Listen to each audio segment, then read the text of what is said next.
Good morning, beautiful lovelies. This morning I'm going to be demolishing part of this wall and reconstructing it so there's a hallway over here and that door goes away. I gotta go to Lowe's first, get a bunch of wood, and then I'll come back, kind of prep the area and get started building. You know, in hindsight, I might should have took the car hauler with me, but we strapped her in there. A little bit of overhang. Got it flagged.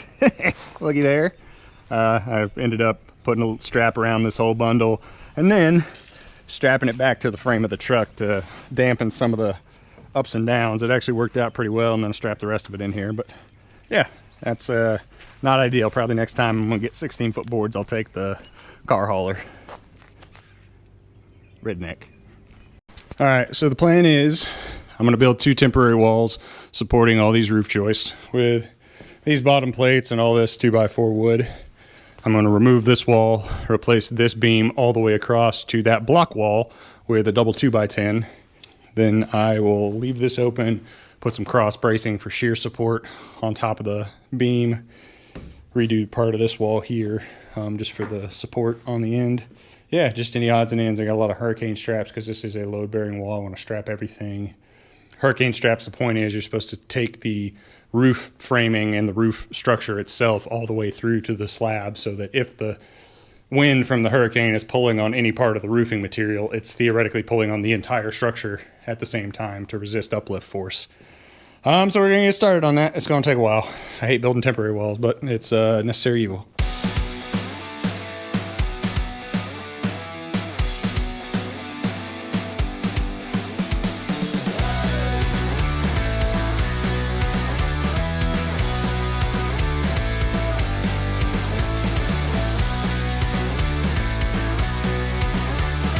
New angles so you can see everything.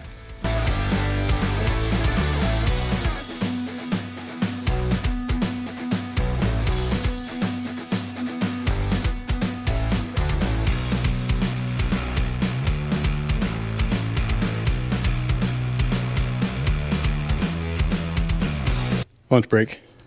Got 2 of them supported on that side. Only like 18 more to go.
All right, hopefully you've been able to see all of what we've been doing. You know what, I'm gonna grab the camera.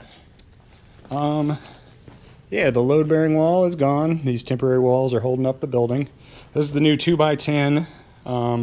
We put 1/2-inch plywood in between it because a 2x4 wall is 3.5 inches wide. 2 2x10s are 3 inches wide. 1/2-inch piece of plywood makes it 3.5 inches to match the width of the wall. We're gonna set it up on a hurricane tie plate up on top of that block wall. I'm going to lift it up over here, throw some screws up under it. We're going to level it, and then we're going to stand up the studs. I'm going to put 3 2x4s as the bearing point. There's going to be another bearing point right here with 2 more 2x. I got to fix the plate for the bottom of it. But yeah, so it's not going to hold the entire span. It's like a 16-foot span, but it's really only going to need to span 10 feet or so of it. So about to. Maester's feeling strong. You feeling strong? So strong. It's gonna be fun. So somehow or another, I goofed. Either that or the camera goofed, and I didn't film any of that. But we got the beam up and a bunch of other stuff done. We've been working for like 4 hours since I last checked the camera. Yeah, I guess I'll just go through and show you. So here's the beam. Runs all the way to the block wall.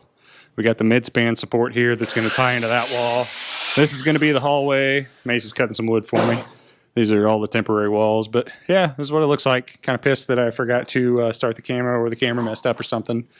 But that's what it looks like. It was a lot of work. Macy's been a big help.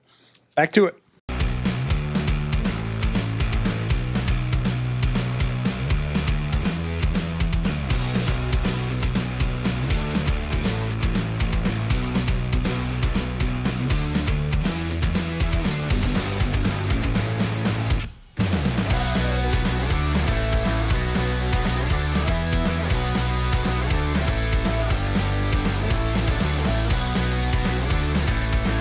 Well, that was an all-day project. I forgot to video like half of it, but this is what it looks like now.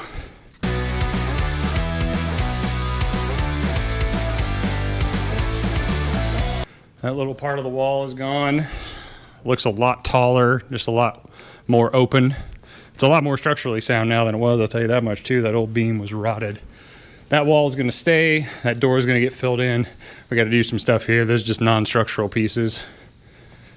But yeah, all in all, it went pretty well. There's some other things like hurricane strapping I got to finish putting on for the cripple studs above the beam. It's already strapped to the joist, but you just make a continuous, basically tension path down from the roof to the concrete slab.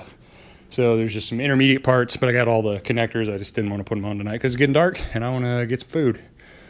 So yeah, that was a good 8 to 10 hours worth of work. Macy was a big help. Thank you, Macy. Thumbs up. Carrot and Miso and CJ were not a big help. They were in the way, and Carrot was afraid of everything.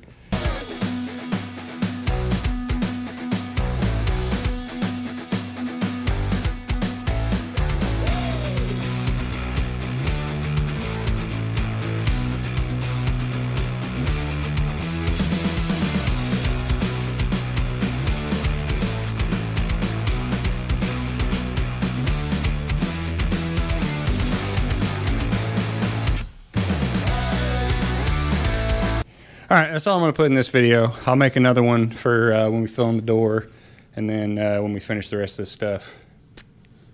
Coming along already. Coming along nicely. A lot quicker than the master bedroom did. But see you next time.